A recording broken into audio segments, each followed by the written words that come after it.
In part one of our series on the Moores murders, we'll meet Ian Brady and Myra Hindley. We'll take a look at their childhoods, their first meeting, and Ian's slow manipulation of Myra, eventually leading to the start of a sadistic killing spree. I'm Mike. I'm Ian. And I'm Dave. If you're a fan of romantic British love stories, stick around, because the couple that slays together stays together. This is Necronomipod. That's Hyde Police Headquarters, the center of one of the biggest ever police search operations in this country. Inside now, detectives are studying a police file, which day by day grows in content. And it's collecting evidence which might confirm the killings of young children up on the Pennine Moors about 7 or 8 miles from here. And police have taken away from the left luggage department at Manchester Central Station 2 suitcases. Just before we went live here, Ian, you were starting to tell me the story of the Kanye Gap situation, and I said, "Hold that thought. Let's put this on the air." Yeah, he. What happened? Was that last week or so? He quit Gap. He decided he didn't want to work with them anymore. You don't want to sell that shit out of a garbage bag anymore? Yeah, well, that's what I was telling you about. Was that they had like a grand opening kind of deal where they had like all the clothes at the front on display, and Kanye was not happy with that. He's like, nope, made everybody pull it down and put them in big ass fucking garbage bags all in the front of the store, and people had to dig through to find their size and stuff. That's what I want to do when I go to the mall and shop. Dig through trash? Yeah, of course. That sounds fun. But that doesn't matter anymore. He quit. So, and it was supposed to be like more appropriately priced. That's what it was. Gray hoodies. And that's what it was billed as. Is that it was going to be more. It was going to be like easy stuff, but it's going to be affordable. And then 'twas not. No, I got like the pre-order email when they first dropped that stuff, and yeah, a plain hoodie was like $200. I'm like, no fucking way. Well, this week he came out and said he had never read a book in his entire life, right? Mm-hmm. That is ridiculous. His mother was a college professor. There is no way he doesn't. He's read clearly a book. mentally ill, right? Like almost beyond mentally ill. 10 years ago, one of the first interviews I ever heard with Kanye, or like paid attention to at least, was him on the Bret Easton Ellis podcast, where they discussed literature and lyrics to music and all of the above, that he claims he's not a part of. So I'm going to call bullshit on that one. He's a smart guy pretending. He's an intelligent guy with an unchecked mental illness. I think that's fair. Unmedicated bipolar disorder. Well, he was diagnosed as having bipolar disorder. Okay, so unmedicated. Yeah. Okay. He was medicated for one album, and it was very coherent, and things were normal, and then not so much afterwards. Bret Easton Ellis, the author who wrote American Psycho, correct? Yeah. And I read Less Than Zero is what my initiation to him was. Not a big fan, actually. The movie's good. Movie's good. His novels, American Psycho is good. I find his characters to be very whiny. I don't know. I don't love his characters in his novels. Is American Psycho an instance where the movie's better than the book? Possibly. I don't think I did not read American Psycho because I saw the movie first and I liked it. I don't love it. I like it. It's good. But I don't know. Because I read a few of his others and I was not a fan of his novels. So I stopped reading him. Yeah. That's fair. The other thing I will say about Kanye is that when he quit Gap last week, he said that he wasn't going to argue with people that were broker than he is. So I'm assuming he was talking about the Gap CEO. Like, oh my gosh, he has more money. But he was wearing the new Yeezy sunglasses for this interview. It was on CNBC or something like that. All right. Those are only $20. So that's affordable. How about that? But they're silver. Bret Hart has been wearing pink ones since the late 80s. They are a straight ripoff of Bret Hart. They are Bret Hart sunglasses. Yes. As soon as I saw them, I'm like, well. Yep. Okay. They're a straight ripoff. And they even have the elastic band on them and everything. Oh my like, God. Like they just took Bret Hart he just took Bret Hart sunglasses and made them silver instead of pink. Are you permanently off the Kanye train at this point? Yeah, I kind of am, honestly. No. Wow. Yeah. This is breaking news. That whole Pete Davidson thing rubbed me wrong. The way he was talking about him, didn't love that. It's kind of weird. Just be gracious. I've been wearing be gracious a little bit. Yeah, I've been wearing Yeezys for like 6 years whenever the V2s came out. So I'm like, it's time to switch it up. I haven't been wearing my Yeezys recently. I mean, they're still expensive shoes. You should still wear them. Yeah, it's spent money. I mean, you know. At this Yeah, point, but I'm just kind of like over it, switching it up a bit. That's All right. I'm not like I'm not boycotting my Kanye. All right. shoes. You've been wearing the Hey Dudes lately. I have been. They're very comfortable. Very comfortable. good shoes, yeah. Just switching it up a bit. And reasonably priced. And they look like homeless shoes, much like Kanye's outfits. Except they're reasonably true. priced. All right, good chat. We are on Twitter, Facebook, Instagram, YouTube at Necron. Oh, sorry, we're not there yet. So, hey, we're back to killing. This is going to be some good stuff ish. Couple of weeks off, but back to the killing. Another highly requested topic. Yeah, I think these two are right up there with Paul Bernardo and Carla Homolka. yeah. A lot of requested a lot by the fans in the UK. It's kind of like this Bonnie and Clyde serial killer Yeah. situation. Well, we got two parts. Let's dive in. Ian Brady was born on January 2nd, 1938 in Gorbals, which at the time had the highest crime rate and poverty rate in Glasgow. He was born to Margaret Stewart, who worked as a tea room waitress, and we don't know who his father was. All Margaret said was that he was a journalist for a Glasgow newspaper that died a few months before Ian Brady was born. Margaret could barely afford to live on her own, so paying for a babysitter was out of the question. A lot of times as an infant, Ian Brady would be left alone for extended periods of time while Margaret worked her job as a waitress. After 4 months of this life, Margaret realized that she was not going to be able to give Ian Brady the basic care he needed, so she put an ad out that she needed someone to adopt her baby. And this wasn't like a real adoption thing. This was just an ad saying, I have a baby that I want to get rid of, pretty much. Seems like she was in a tough spot. Yeah. Maybe yeah, not too many options. Which Right. is like a Craigslist ad type. Like, kind of. And yeah, no fault to her. I mean, this is 1938, a single mother or an unwed mother, you know, Yeah. It's not going to fly. I also want to say that people in the UK love your British pronunciations, Ian, so this should be good. I'm looking forward to the feedback. Like, we don't even try. We don't care how it's pronounced. We pronounce it a fucking American style, right? win a few wars and maybe we'll say it your way. Fuck you want from us? You guys would be speaking German if it wasn't for us, right? So don't worry about how we pronounce shit. You'd be Highland fucking Hitler still if it wasn't for the American GI. So we'll pronounce it however the fuck we feel You'll like. take what Ian has to say and you'll learn to love it. Thanks for downloading, by the way. A married couple, John and Mary Sloan, answered Margaret's ad, and they did an off-the-books adoption. Margaret would sign over her welfare checks every month to the Sloans, and she would be allowed to visit Ian Brady on Sundays. Margaret would make these visits every Sunday, and she made sure to tell Ian Brady every time that she was his mother and Mary Sloan was to be called Auntie. As time went on, Margaret visited less and less. Then when Ian Brady turned 12 years old, Margaret stopped visiting altogether. She got married to a man named Patrick Brady and moved to Manchester.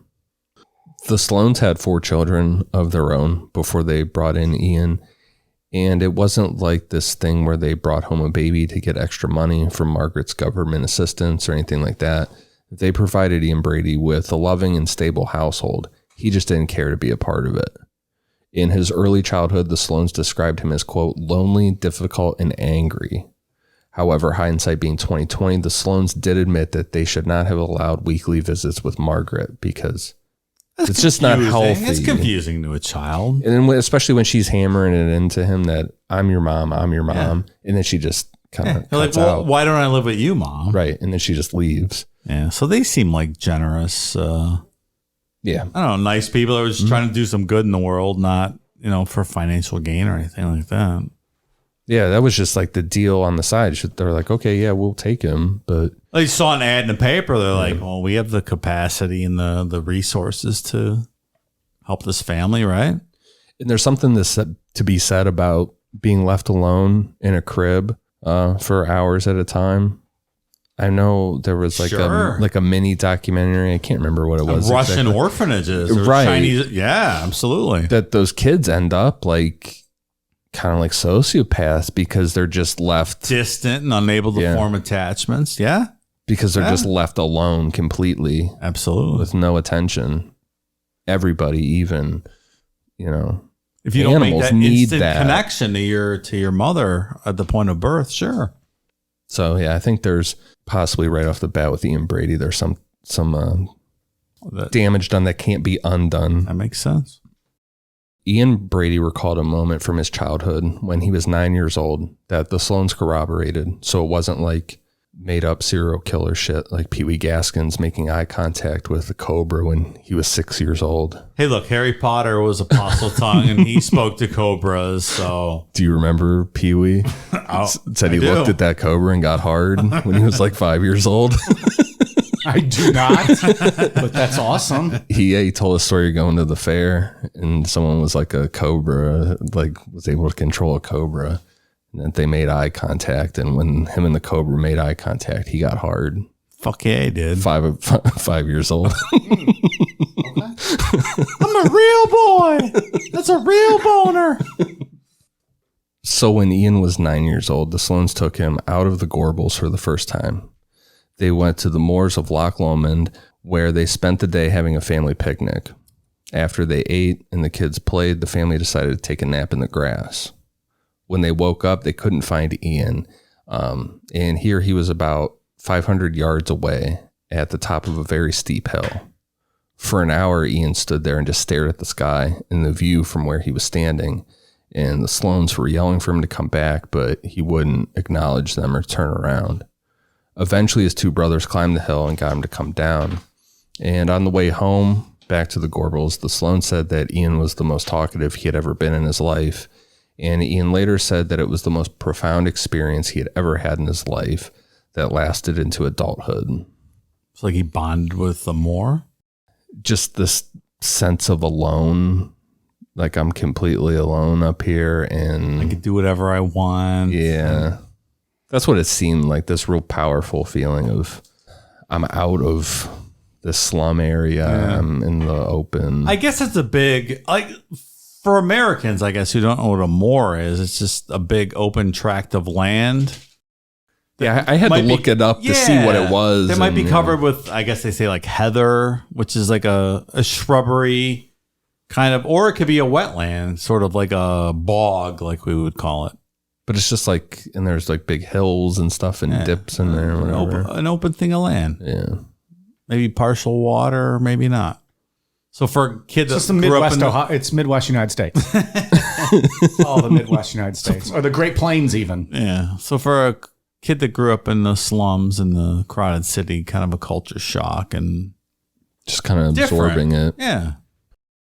Regarding school, Ian was very smart, kept to himself, and was bullied a lot, with kids calling him a, quote, sissy all the time. I'm going to pull that clip. Ian was very smart. Oh, you think you're very smart, huh? I don't love that I share the same name with him. It's not very often I come across another Ian. Or oh, there's going to be lots of good clips from this one, I'm buddy. sure. Don't worry about it. Ian's getting upset. Ian doesn't like this. When he was 11 years old, he scored an almost perfect score on testing to be accepted into Shawlands Academy, which was a school for gifted children. Once he got to Shawlands, Ian started to get in trouble. At first, he got caught smoking cigarettes and little stuff. Then he pretty much quit going to school and doing his homework and started to get in trouble with the police. Around this time, he became obsessed with Hitler and the Nazis. He taught himself German, read Mein Kampf, and learned as much as he possibly could about the Nazis.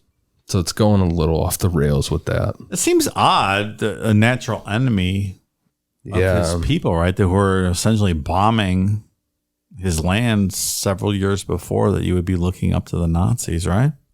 Seems strange. I don't know if it was like the the pageantry of the Nazis that caught his attention. I think that's what caught Jim Jones's attention when he was a kid, because he was all about Hitler and all that. The fancy uniforms, and it just seems to be very close after the war to be worshiping Nazis when it's not healthy. When you grew up in the UK. Yeah. Between the ages of 13 and 16, Ian had been charged 3 separate times for breaking and entering and burglary. The third time he was arrested, the court told him that he just needed to get out and move to Manchester with his mother, Margaret, and her husband, Patrick Brady. Ian hadn't seen his mother in years, and he had never met Patrick, but the move was made. Mom's like, what's his name? What's his name? Once he the little bastard I had like 15 years ago? I haven't seen him in a long time, Judge.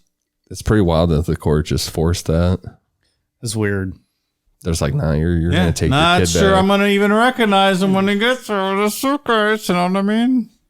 Because that's healthy for him, too. Everyone put you with the family that didn't want you. Look, I've already heard enough to, with this kid's childhood to say, hey, yeah, he's probably going to have some problems in the future based on what's happened to him up to this point, right? Problems, yes. The problems we're going to get into, I don't think so. I think that's not enough. You think most people who have gone through this are probably turned out okay? Yeah, there's something in you that makes you do what we're going to talk about tonight. Yeah. Okay. I think that's in you no matter what. That's fair. Have either of you ever read Mein Kampf? I tried to because I was all into World War II. I think I told you guys that story about like in high school, and I know you were in the World War II. I don't remember the story about the book. Well, like the guy that the teacher I had while I was in a wheelchair for my car wreck that like did all the history stuff. Mm-hmm. Yeah, so I tried to read it there. It's very kind of boring. I didn't finish it. It was really long and kind of draw it out. It's been on my list since high school, and I've just never pulled the trigger to read it. So once he got to living with his biological mother and her husband, Patrick, Ian felt that he didn't belong all over again because he'd never felt that he belonged with the Sloans, which I think is natural. Yeah, I get that. And I think this is natural too. He still felt like an outcast. And he also felt like an outcast because his accent in Manchester, he had more of a Scottish accent. Regardless, he still tried. And he took a job as a butcher's messenger that Patrick Brady had found for him. And he also took the last name Brady at this point. Did his accent sound anything like this? They may take our lives, but they'll never take our freedom! You know who's never made a movie that good? Bruce Willis. Is that right? He's not Scottish, Mike. Can't make a movie that good. He's not Scottish. Neither is Mel Gibson. He's still pulling off. Or was he born Austria? Australia. Was he Australia? He's very Australian. In fact, early movies, they overdubbed Mad Max and I think even The Road Warrior because they couldn't understand what the fuck he was saying. Yeah, that was Australia. That's right. Like it was his early movies. Look at that development doing that great Scottish accent. See? Can't hold back talent. Can't hold back anti-Semitism either. Well, he'll save that for later years, like, the Passion of the Christ and such. So working for this butcher lasted about a year. Then Ian turned back to getting in trouble. He quit the job with the butcher and found a new one at a brewery. Not long after getting hired at the brewery, Ian was arrested for aiding and abetting. It was found out that he was stealing and selling lead seals, and he ended up being sentenced to 2 years in a Borstal. What's a lead seal? I think, from my understanding, it's like something to do with brewing? Like the seal for one of the kegs or something like that. Doesn't seem like that big of a deal, right? I mean, I guess if it's fucking up your business, but 2 years in a Borstal, which from my understanding is like a juvenile detention type deal, which back in these days, those places were not good. Those children's correctional facilities were absolute hell. Like the 30s through, I would say, the 50s, even probably in the 60s, are just terrible places. Over here, too, not just in that country, yeah.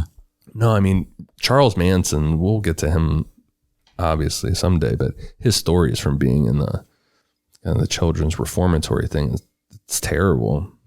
They're still not great today, for the record. Yeah, I'm sure they're not. Yeah. So the Borstal was full, and there wasn't going to be a cell available for Ian for 3 months. So instead, he was sent to Strangeways Prison in Manchester at 17 years old. This was a very serious adult prison. It was one of the only places where executions were carried out until 1964. Like, this definitely was not a place for a 17-year-old kid who was stealing from his job to be put. Yeah, that's just not great. After a year, Ian Brady was moved to Hatfield Borstal in Yorkshire to be with other minors in a juvenile detention setting. But by now, Ian Brady had learned how to survive in prison with murderers, rapists, like very brutal fucking people. Right? Yeah. Survive or die. And he also learned the operations, not even surviving, but just learned how all that stuff worked. So he got into further trouble for making prison wine and running a gambling operation. He ended up attacking one of the guards and was sent to Hull prison, again with adults, and Ian decided to double down on a criminal life. Hull prison offered educational courses, so Ian took classes for bookkeeping, because when he got out, his plan was to run an elaborate gambling operation outside of prison. Yeah, bookkeeping, bookmaking, what's the difference? Same. At this point, I have no issues with him. He's a product of his environment and his upbringing. And, maybe not everyone turned out like he did, but it's not unexpected, right? Yeah. I mean, you're stuck in a prison with very hardened criminals. What do you expect them to do? Of course. So when he gets in with kids his age, but still kids, he's going to be like, yeah, I'm okay. Yeah. I'm going to make wine and sell it and shit. When you put kids in a situation like that, what do you expect them to come on as? Authors and stuff, certain authors have said that he abused animals and stuff when he was a kid and did that whole, classic serial killer McDonald thing. triad? Yeah. Discredited McDonald triad? There are a lot of credible people from his life and things that are like, no, absolutely not. He didn't have any. And he says, I didn't do any of that stuff. Trying to fill a backstory. Yeah. To take kind of blame away from this prison upbringing, maybe. Ian was released in 1957, and he was unemployed for most of the next 2 years. So he was 19 at this point. Right. The whole illegal gambling operation wasn't coming together as fast as he had hoped. So in 1959, he put his bookkeeping skills to work and got a job keeping stock inventory for Millward's merchandising. Ian was still on the Nazi shit, always reading Mein Kampf at work. It was pretty much just known as the weird guy who only wants to talk about Nazis. So, I mean, spoiler, he did not have any friends at work until 2 years later when Myra Hindley was hired as the new secretary. You want to talk about Hitler at lunch? Like, no, he killed my uncle 10 years ago. No, I don't want to talk about Hitler, you fucking clown. I'm surprised that they even let him get away with doing that at work, even back then. They're probably like, motherfucker. No one wants to talk about Nazis. Yeah, I want to eat my fucking bologna sandwich and just get back to work. Yeah. Like, remember the Battle of London where they... Probably fish and chips. They probably had fish and chips, right? Sure. That's all they eat over there. And tea and crumpets. I think 50,000 people got killed in the Battle of London, right? They're still rebuilding the city. The Luftwaffe bombing London daily, right? What is it? 57? So that was in 1940. So 17 years ago, but still. It's not Nobody was long. loving the fucking Germans in London or wherever in the UK. I don't know where you're from, pal. I still don't love the fucking Germans. Exactly. I still got beef with them. We got heat, me and the Germans. Got mad heat. Not even over World War II, just other shit. I got personal business with the Germans. Of course you did. Myra Hindley was born on July 23rd, 1942 in Gorton, Manchester, to Bob and Nellie Hindley. Myra's father was part of a parachute regiment stationed in North Africa for the first 3 years of Myra's life. So Nellie raised Myra alone with the help of Nellie's mother, Myra's grandmother. Her grandmother, Ellen Mayberry, would watch Myra while Nellie went to work as a machinist. Like Rosie the Riveter in this country. Never heard of her. very disrespectful. When World War II ended and Bob came back to Manchester, the Hindley family bought a house around the corner from Nellie's parents, so Ellen could still help out easily. Bob had a really hard time adjusting back into civilian life, and when he wasn't working as a laborer, he was drinking at the bar. The family struggled as is, but in 1946, Nellie gave birth to their second daughter, Maureen, and this made the day-to-day life in the Hindley house even harder. As a result, Myra was sent to live with her grandmother, Ellen, around the corner. And Myra loved this idea, and so did her grandmother. Everybody was happy with this situation. Myra got one-on-one attention, and she was still a couple houses down from her parents and her sister. So this was good for everybody in the situation. I feel like a lot of kids, when they're that age, would love to go live with their grandparents. And especially it's a couple houses down. Yeah. You know? Yeah. You know what fixes a broken home? Another baby. Brings everyone together. It's not You going know to help. what fixes it better? Condoms. Birth control methods, yeah. My husband, he drinks at the bar and spends all our money every night. You know what we need? Another kid. Sounds right. All right, so she's living with her grandma. She lived happily ever after, and we'll get to part 2 next week. So Bob Hindley was an extremely tough and stern man who expected Myra to be the same way. When Myra was 8 years old, she came home from school crying because a boy had scratched her on the cheek and she started bleeding. Bob told her that if she didn't go back out and beat the shit out of that boy, he was going to beat her with a belt. Myra went back out, found the boy, and beat his ass. At that point and moving forward, Myra was rewarded by her father for beating up other kids, and that was the only real bonding that the two of them had. Later on, when we get to trial stuff next week, forensic psychologists pointed this out. When kids learn this at a very early age, that they're rewarded for violence. It can't be good. It's going to cause an issue no matter what. It might not lead to murder, but it's going to cause an issue. Yeah, you don't say. That's crazy. I also would say that I don't know how much you can fault Bob, for seeing the kinds of things I'm sure he saw in North Africa in World War II and just wanting to protect your daughter. You know what I mean? But you don't say, go beat his ass or I'm going to beat your ass. I don't know. Do you? I have an issue with that. Yeah. It's a different threaten time. your kid that way. Yeah, but it's just a different time. And Well, it's fine, but coming not back my from time. war and seeing your daughter attacked and saying, and just wanting. Well, then you go kick his ass yourself. Yeah. I would have more sympathy for him if he went and fucked up that I'm not kid. excusing it, but, it's hard to put yourself in that situation. I wish I could remember it off the top of my head, but we had another serial killer we talked about. It was the same thing. I remember His us father talking said, about- you go downstairs and beat that kid's ass or I'm beating your ass. And then the dad came down and knocked out the other kid's dad. And yeah, I don't remember who I that think it's was. just not a good situation at all. Is it true Yes. that Myra finished this kid off with a pedigree? Yes. Told you. I rest my case. Kick to the gut, hook the arms, boom, head first into the concrete. Didn't even let his arms go to block it. Just he went the straight hard down. way. Yeah. All I'm saying is that That's brutal. just seeing what you've seen in combat in World War II like that and seeing your daughter attacked like that, Look, I think it's okay. It's a to different teach mindset. your daughter to be tough, sure, and Yeah. stick up for herself. Yeah, I'm I don't thinking love with the way you. this went about it. I would not have an issue with him if he was like, you need to go back out and kick that kid's ass. And then go fuck up that kid's dad. It like was the very last guy we talked about did. Go fuck up his dad or something. But when you threaten your kid and say, if you don't do that, then I'm beating your ass. Well, now you've put them into a spot where they're scared if they don't.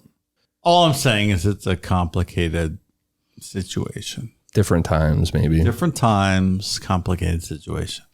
In school, Myra was considered a good student and a very mature girl for her age.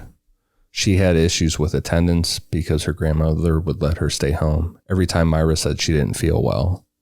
Being absent so much led Myra to not being able to attend primary school, and she went to Ryder Brow Secondary School. She was really good at writing poetry and being a part of the swim team. Also, the fact that she was very mature led to Myra having a pretty successful babysitting business, going on to have extra money. The only negative thing, aside from the whole, her father being abusive, was kids made fun of Myra for her broad hips, calling her, quote, square R's. She was a pog, and that's fucking hot. Fat ass white girl. That's hot. It's not very nice. No, you shouldn't make fun of her for that. I'm not sure square arse equates to fat ass white girl. No, they're literally calling her a square ass, though. Like that means she's like a big ass, though? like a big ass. Does square mean big though? Broad hips. Like what? I mean, how else you? I don't know. This, pal? I'm confused by the square arse description. I mean, I think the fact that they're making fun of her for it says that clearly they're not intelligent kids. It's a good story to tell later, though. Myra Hindley was my babysitter. She didn't kill me. I like poets, though. I like poetry. Big fan. Roses are red, violets are blue.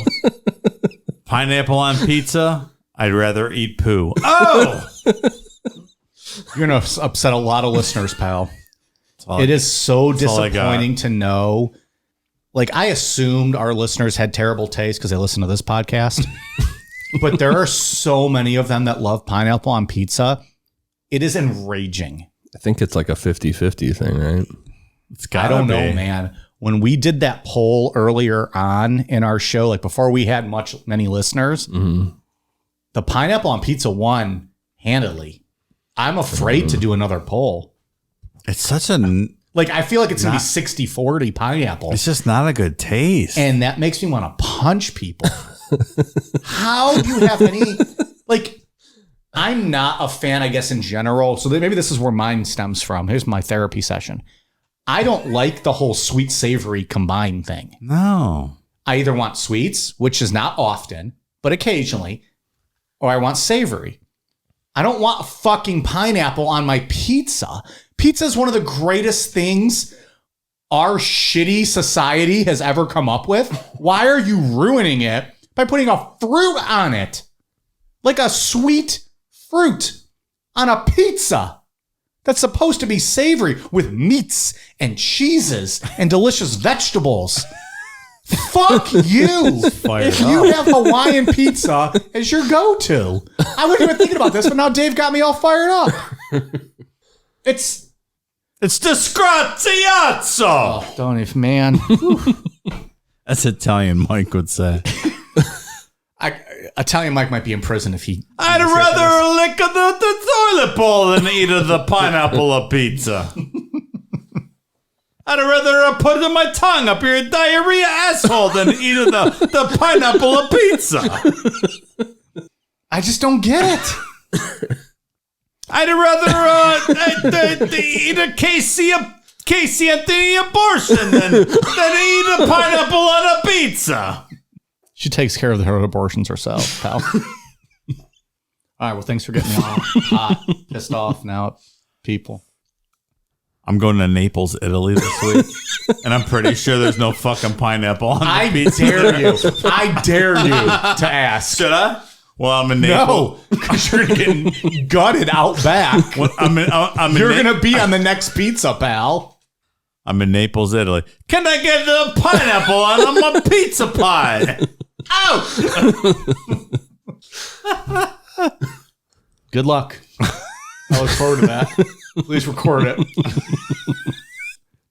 The last evidence we have of Dave's existence. Have you seen this man? He was last seen in Naples, Italy, ordering pineapple on pizza. Probably swimming with the fishes. We'll get, whatchamacallit on Amanda Berry and Fox 8 News for missing people. Missing Dave. Missing you. Cleveland or Dave. Dave Namapod missing in Naples. I would have rather eat Ariel Castro's a ball sack than have a pineapple on my pizza. Amanda Berry, obviously from the Ariel Castro episode. She now does a missing persons little report every night on our local news. Dave will be on it.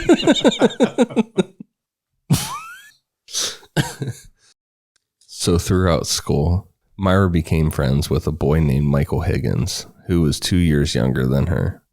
Michael was a really frail kid, and Myra protected him like he was her little brother. One day, Michael asked Myra to go with him to a reservoir that kids use for swimming. Myra said she didn't feel like it on that day, and Michael ended up drowning.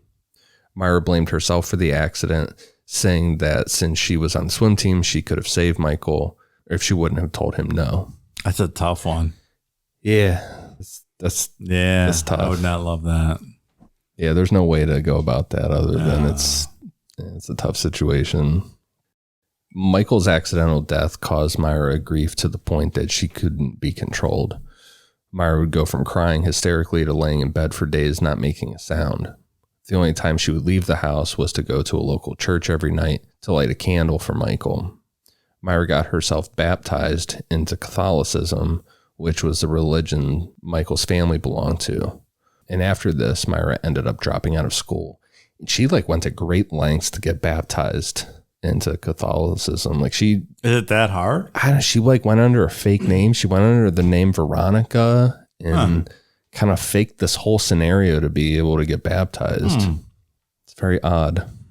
It's been my experience that they take anyone, so I'm curious what the... I thought you have to do classes though, right? Yeah, I suppose.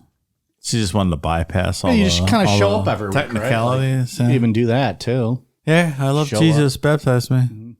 Is that how it works? I don't know. It's not. I don't think it's difficult. I don't remember. Look, I went through I don't the remember entire- my baptism. I went through the entire process of all of that, and all I had to do was show up. I was never once asked my opinion on it. Your baptism? No, but Was you 2 months old? First communion and confirmation. Oh, yeah. When you're first accepted in the church, all you gotta do is show up. They just put What you in. was your confirmation name, Mike? Steven after Stone Cold Steve Austin. That's 100% a shoot. I picked Steven because of Stone Cold Steve Austin. Mine was Dominic. That's badass too. After Domino's Pizza, your favorite. Nothing in particular. I don't. What is this about? I don't even know what this You have is. to pick a confirmation name. And it's got to be something from the Bible, correct? I don't know where I got mine. We were told our understanding was from the Bible. Stephen is in the Bible, but it's PH. And I was like, no. Mine will be with a V, like Stone Cold Steve Austin. And so I was Michael David Stephen.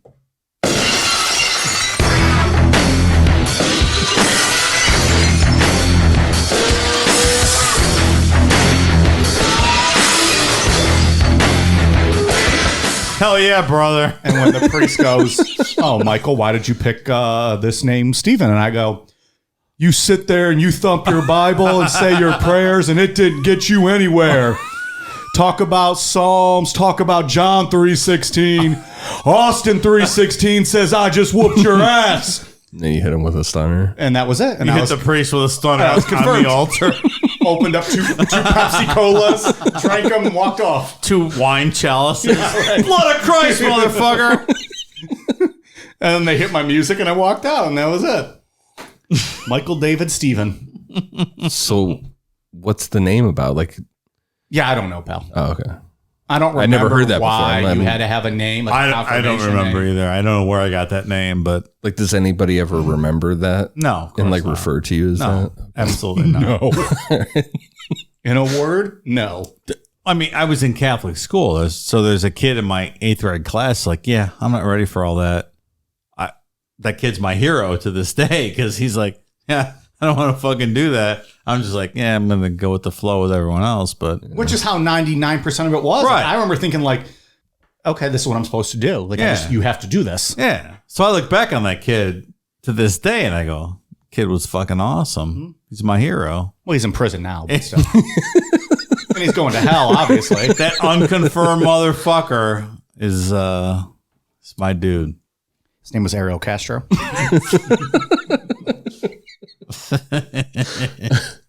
So I'm a confirmed atheist. That doesn't really mean anything. I'm Dominic, the confirmed atheist. Hello. How do you confirm yourself an atheist then? What's that process? What did you put yourself through? Like a bottle of whiskey and a blunt or something?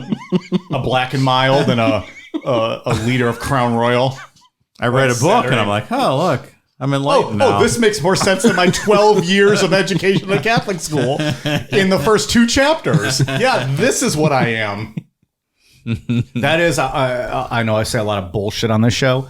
100% truth. I picked Steven as my confirmation name because of Stone Cold Steve Austin. I believe you. Mike, no one doubts you. I believe no you. one listening to the show doubts that was accurate. But you'd be surprised at the amount of people that don't think I fucked 10,000 bitches in college. They think it's a work. You're blurring the lines. Sometimes I pull back that fourth wall.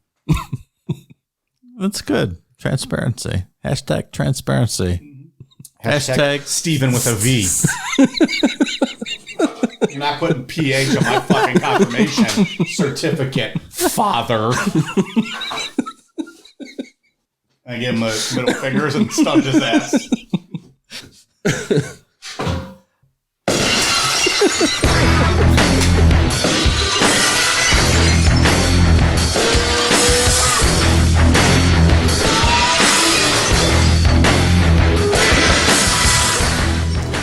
I imagine that it's like when Stone Cold stunned Shane McMahon. Like you offer to drink some wine with the priest and then kick him in the stomach. Wine shoots out of his mouth and you stun him. That's what happened. The visual of eighth grade Mike giving the priest on the altar a stunner is maybe the greatest thing I've ever envisioned in my entire life. Everybody horrified and shocked. I like to think what I did was, yeah, like he took a drink, kicked him in the gut, stunned him. He spit the wine out as he was going. Yeah, like Shane McMahon style. Is that what it was? Yeah. Is that, okay. red everywhere. Like not the kick. Like the a bunch stunner. of old 85-year-old ladies in the front row, like just slow-mo getting plastered with red wine across their face. I had my 8th grade buddy in the back with a boombox with Stone Cold's music ready to play as I walked out. To the disappointment of everybody in my life. He's got his belt, his WWE belt hidden at the altar. He puts it on after he stuns the priest. Yeah, they didn't have those back then. I wish they would have. He probably would have got a belt to the face. Can we do a video, like recreate that? I'll do that. You got a Pope outfit. You got the Pope? Oh, we can do that. I do have that. You just spit wine in a bunch of old ladies in the front row. I think that'd be fantastic. Steven with a V. Somewhere in the Catholic diocese little Rolodex of who's been confirmed, it has my name, and it is with a V. Oh, I've been confirmed. I'm going to heaven, buddy. Yeah. I'll be up there with you. Oh, we're there. Ian's going to hell. He's not. He won't be there. Yeah, He smokes pot and he's Steubenville. He's going to hell. Well, maybe we won't get in. He eats cold pizza. He smokes weed. He's from Steubenville. He's not going to heaven. At the pearly gates, I'm giving Peter the stunner, and Dave's showing up with a beer truck and gonna spray him down, and we're going to be sent right back down to Ian. We're super Catholics. You're not going up there with us, buddy. So get this one back on track, Ian. Good luck. So her friend died swimming and she blamed herself for it. So after Myra ended up dropping out of school, she got a job as a secretary at Lawrence Scott and Electrometers, which was an electrical engineering firm. During that time, Myra was like every other teenager. She went to dances, hung out at coffee places, smoking cigarettes, and was looking for a boyfriend. Myra found a boyfriend in Ronnie Sinclair, who was a year older than her. When Myra turned 17, Ronnie asked her to marry him. She said yes, but as the time got closer, things kind of began to set in a bit. At that time, we all know women were expected to conform to that whole kind of housewife style thing, being obedient to their husband, and Myra wasn't having it. She broke off the engagement with Ronnie and started to look into the military as a possible option. She went to London looking for something in life to excite her. She uses those words a lot throughout everything, everything we're going to talk about next week and this week. She's always looking for excitement in her life. She didn't find anything in London, but she did end up finding a job at Millward's Merchandising as their secretary. Now a word from our sponsor, BetterHelp. You ever have one of those days where you couldn't wait to get to sleep at night, but as soon as you put your head down, all your problems come racing back into your mind, keeping you up, tossing and turning all night? Yeah, it happens to a lot of us. It seems we all tend to focus more on our problems instead of focusing on solutions to these problems. How do you think your life could change if you had a different mindset on problems, focusing more on solving them as opposed to stressing about them day in and day out? It can be tough to train your brain to stay in problem-solving mode, especially when faced with challenges in life. But when you can learn to find your own solutions, there's no better feeling. Working with a therapist can help you become a better problem solver, making it easier to accomplish your goals, no matter how big or small they are. Your mental health should be taken seriously. Nothing can cripple your day or stunt your motivation more than feeling depressed, anxious, or sad. We all have a lot of problems to deal with in our daily lives, be it the struggles of work, raising a family, or even paying bills. Focusing more on problem solving can help improve your mental health. And for that, BetterHelp is here for us. If you've been on the fence about trying therapy, BetterHelp is a great option for you. It's convenient, affordable, and entirely online. After filling out just a brief survey, you'll get matched with a therapist, and you'll be able to switch therapists anytime you want. When you want to be a better problem solver, therapy can get you there.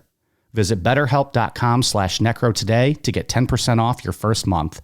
Again, that's betterhelp.com/necro. And thanks to BetterHelp for sponsoring today's podcast. Myra met Ian Brady at Millward's in 1961, and she said that it was the beginning of, quote, an immediate and fatal attraction. Later on, she wrote, quote, within months, he being Ian Brady, had convinced me that there was no God at all. He could have told me the earth was flat, the moon was made of green cheese, and the sun rose in the west. I would have believed him. Such was his power of persuasion. Stud. However, based on Myra's diaries, it didn't seem like it was like this whole kind of love at first sight type situation. The two of them had met in January of 1961, but her diary didn't mention Ian Brady until July 27th, 1961. Her diary actually spoke negatively of Ian Brady, like she was annoyed with him, until December 22nd, 1961, when she agreed to go on a date with him to the movies. Is Ian a good-looking man? I mean, Ian Brady, not our Ian. Obviously, our Ian's a good-looking man. I think he is. I think he's an attractive guy. Seems to be, right? Yeah. He's no Tom Brady, but he's Ian Brady. Yeah, he's no Tom Brady. Who can be? Who is, though, right? That's my point. Most books and other media say that they went to see Judgment at Nuremberg, which we're going to see in a minute, that Myra goes down that same rabbit hole of Nazi bullshit that Ian Brady went down. But according to Myra, the movie that they went to on their first date was King of Kings. A Jesus movie. Is that what it is? Yeah, I didn't look up King what of it was. Kings. I thought it was about Triple H. That's what I thought of too.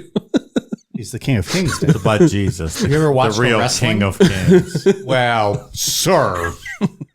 How dare you? Judgment Nuremberg's much better, where they convict and hang a bunch of Nazis. In my opinion. Well, that sounds great too, but I want to see Triple H fucking pedigree someone on their goddamn head. I mean, we're talking about the 60s here, though. Still. They knew. They knew. Still. I think Triple H is a tulpa. Was Triple H born in 1961? I don't think so. No, I don't think so.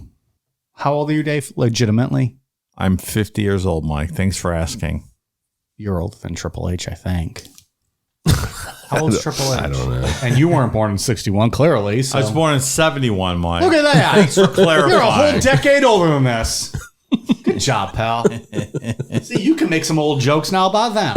Welcome to the club. It's fun stuff. This is all going to be extremely hilarious when one day Dave's giving a eulogy at my funeral. Eating too many fucking chicken sandwiches from a gas station. One too many. I'm down 35 pounds, my man. Look at that. My summer weight loss challenge. So I'll be. You already beat the challenge, right? Oh, I beat my own personal challenge. Yeah. I'll be weighing less than you fucking fat fucks pretty soon. Talk to me when you get back from Italy, pal. Spoiler alert. It ain't going to happen. So going forward, their dates pretty much followed a strict pattern. They would go to the movies, go back to Myra's to drink wine, and then Ian would give Myra reading material, which was all Nazi-related stuff. That sounds super fun. It's just a ridiculous Let's relationship. drink wine and read Nazi nonsense. Sounds like a Tuesday night in my house. Oh, look, Aryan Mike with his normal Sunday, Tuesday night reading. Right. A glass of cab and some Hitler literature. Then they would spend their lunch breaks at work reading this shit out loud. And Myra started to try and look like that perfect Aryan model. She bleached her hair, started wearing bright red lipstick, and she dressed in more revealing clothing like high black boots, skirts, and leather jackets. Like, just completely changed who she was. So essentially, she's under his spell. He's commanding her. Or he's on molding the her. flip side of that, you could say that she's suffering from borderline personality disorder. We talked about that with Jodi Arias, where somebody molds themselves to be what that person that they're obsessed with wants them to be. Okay. Well, but I don't remember the Jodi Arias case very closely, but he's also still giving her that literature and that wine. So he is trying to mold her a little bit. Yeah. Yeah. So something we need to point out before we get into all the gruesome stuff. There was abuse to some degree happening in their relationship. Myra wrote to a friend about how much she loved Ian, but in that same letter, she confessed that Ian had drugged her. Not too long after Myra wrote her friend, she asked her to tear up that letter. And I think that's a good example of Myra being completely under Ian Brady's control. And in early 1963, Ian Brady put that blind acceptance of all this shit to the test. Well, hang on. He drugged her and did what? Like, is there any more context to that? Or There isn't. Just I mean, not at all. The applied or the implied thing is that he raped her, like drugged her and did something to her, sexual assault. So he kind of like tested waters with how much he had Myra under his control and started planning a bank robbery and needed her to be his getaway driver. Immediately, without question, Myra began driving lessons, joined the Cheadle Rifle Club, and bought 2 guns. The robbery was never carried out, but Ian Brady's plan had been a success, and he later said, quote, "I've reached to the stage where whatever came to mind, get out and do it. I led the life that other people could only think about." That's who I picked for my getaway driver, a girl who's never driven a car before. It's a great plan. Yeah, it was tough for her to get a license, too. And she was actually turned down from, she got her hands on 2 guns. But an instructor at the rifle club recommended that she not be given a gun because she had a bad temper and had angry outbursts. In this country, you're awarded 2 guns for that. That's right. You can't get a handgun in the UK for anything. So we're not even talking about a handgun. I'm talking assault rifles. You get 2 of them. Appeared angry and aggressive. Here's your 2 assault rifles. Punch a hole in the wall, you get 2 guns out of it. You're clearly a whore. That much is clear. When you get out of the joint, let's go have a beer. He's still writing fucking cards. This guy.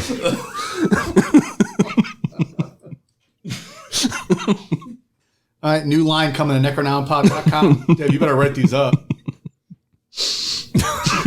And then, like, the back of the card is just like a picture of Dave's face, like smiling, like this, like a big smile. Like, yeah, here's your Dave Namapod card. Hope you feel better.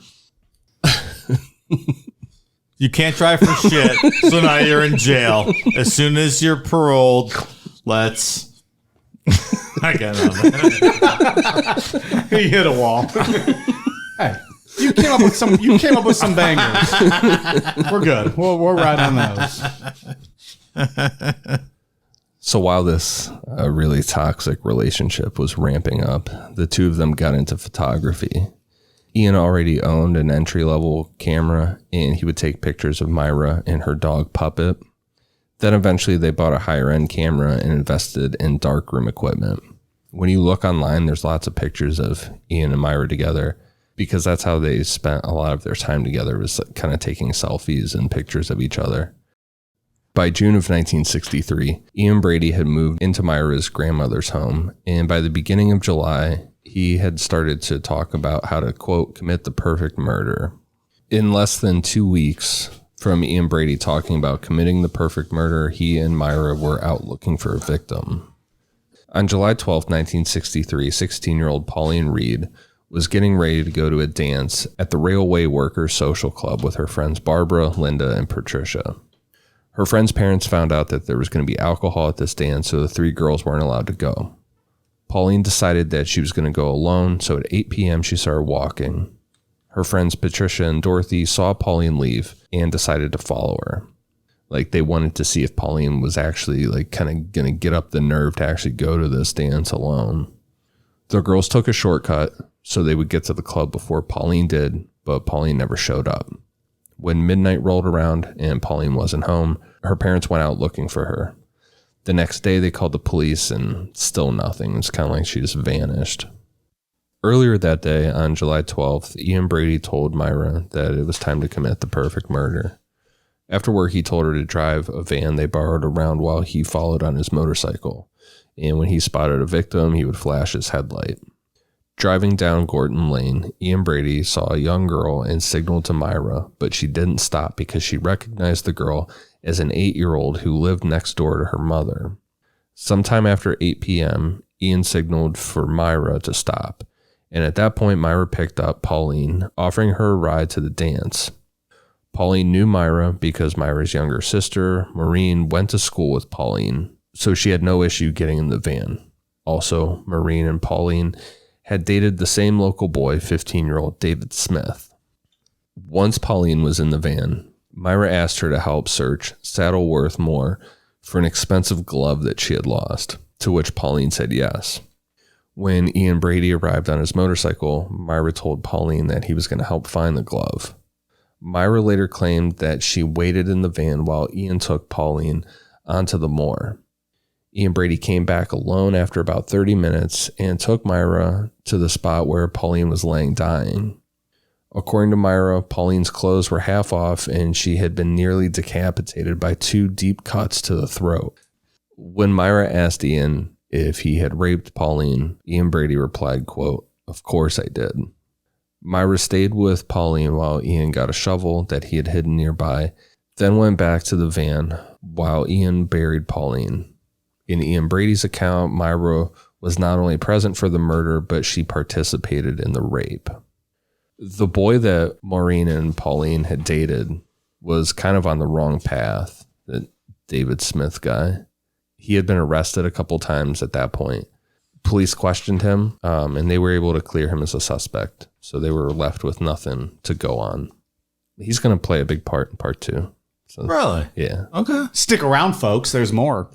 15-year-old David Smith at this point kind of seems like a really random person, but he's going to play a big part next week.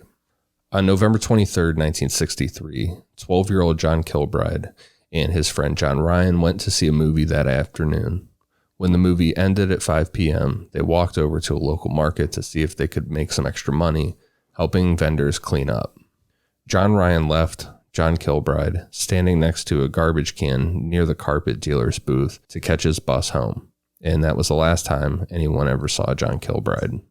When John didn't come home for dinner, his parents, Sheila and Patrick, called the police. For a second time, a major search was carried out with police and thousands of volunteers searching the area for clues, but they found nothing, and again, it was just like John vanished into thin air. Did the police over there take missing persons reports seriously? They did. There were huge searches, like thousands of people, out searching for these kids. We get a lot of these cases in this country. We're like, well, they probably just ran away. They haven't been gone for 48 hours. No, they took it serious. Okay. Yeah. After John Ryan left John Kilbride, Ian and Myra offered John Kilbride a ride home, saying that his parents might be worried that he was out so late. They also promised him a bottle of sherry, which I learned was wine over there. Oh, yeah, sure. Yeah, I didn't know that. Once John Kilbride was inside the car, Ian Brady said that they would have to take a detour to their home for the bottle of sherry. While driving, Ian said, "You know what, before we go grab that bottle of sherry, we need to stop off and look for a glove Myra lost in the moors." This lost glove shit. It's Come not. on. This is not the last. convincing. It's not the last time the glove That's shows not up. convincing at all. But these are kids, though, that they're picking up, right? So it's like, oh, we're going to stop off. Yeah. It's just, I mean, it's a different time as well. It's the 60s. You're right. When they got to the moor, Ian took John Kilbride with him while Myra waited in the car. Ian Brady raped the boy and tried to slit his throat, but when John fought back, Ian Brady strangled him with a shoelace. At that point, John Kilbride was buried in the moors. It seemed like the searches for Pauline and John Kilbride got to Myra to some degree, because on at least 2 occasions she drove out to the moors alone to check on the graves to make sure that they weren't disturbed. So there's some type of a conscience going on here in some form. I mean, revisiting crime scenes is not my definition of the perfect murder. No, it's not. No. I mean, unless you're in a bush masturbating to it, like Whatchamacallit did. Fucking was our dude that used to watch them find the bodies and get off to Peter Curtin. Yeah, get off to that shit. In his mind, that's perfect, right? You could remix Peter Curtin with a good fucking EDM song, right?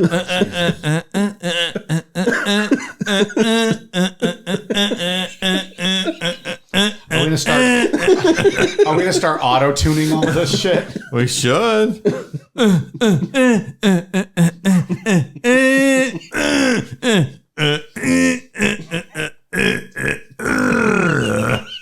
So Cool Dumb Media now coming out the music playlist to Spotify. DJ Khaled. It's a great new mix. I'm trying to swallow my drink. DJ Khaled. I'm not a DJ Khaled fan. Every song, DJ Khaled. He doesn't say the same things a lot. I'm not a fan.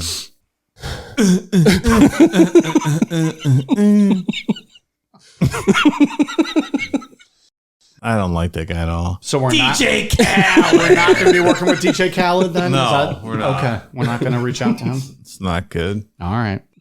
So yeah, Myra seemed like she was having a bit of a conscience about this, but regardless, 7 months later, another child went missing, and that's where we will pick back up on part 2. It's a good setup. Interesting backstory. A couple of the first killings. All right. I'm intrigued.